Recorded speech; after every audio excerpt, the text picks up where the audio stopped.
BSNL మొత్తానికి అయితే 5G SIM వచ్చింది.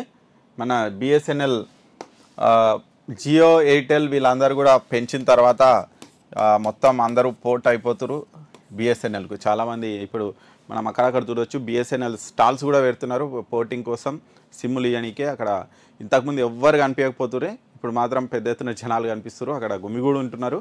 అంటే బిఎస్ఎన్ఎల్ టారిఫ్ తక్కువ ఉన్నాయి, 100-150 రూపాయలతోటే 1 మంత్ కూడా నడపచ్చు. ఇప్పుడు జియో కానీ ఎయిర్టెల్ కానీ కావాలంటే మినిమం 300 పెట్టాల్సిన పరిస్థితి ఉంది.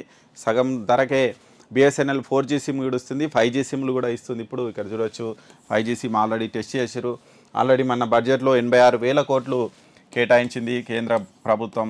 మరి 86,000 కోట్లతోటి వీళ్ళు ఈ 5Gని అప్గ్రేడ్ చేయబోతున్నారు. ఆల్రెడీ 4G కూడా మొత్తం దాదాపు దేశవ్యాప్తంగా టవర్లు కూడా ఇచ్చేసిరు, 4G టవర్స్. దాంతోపాటు టాటా వీళ్ళకి కొంచెం టెక్నికల్ సపోర్ట్ కూడా ఇస్తుంది. ఈ నేపథ్యంలో బిఎస్ఎన్ఎల్ సిమ్లకు అయితే గిరాకీ పెరిగింది. మళ్ళీ పూర్వవైభవం వస్తుందా రాదా చూడాలి. కానీ ఎక్కువ మంది కస్టమర్లు అయితే బిఎస్ఎన్ఎల్కు పోర్ట్ అవుతూ ఉన్నారు. చాలామంది గతంలో బిఎస్ఎన్ఎల్ నుంచి వేరే నెట్వర్క్ మారిన వాళ్ళు కూడా మళ్ళీ బిఎస్ఎన్ఎల్ వైపు చూస్తున్నారు. అంటే ఇప్పుడు వీళ్ళు కనుక కరెక్ట్ సేవలు కనుక అందిస్తే ఖచ్చితంగా బిఎస్ఎన్ఎల్ మళ్ళీ ఒక టాప్ 2-3 వరకు వచ్చేటువంటి అవకాశం అయితే ఖచ్చితంగా కనిపిస్తుంది.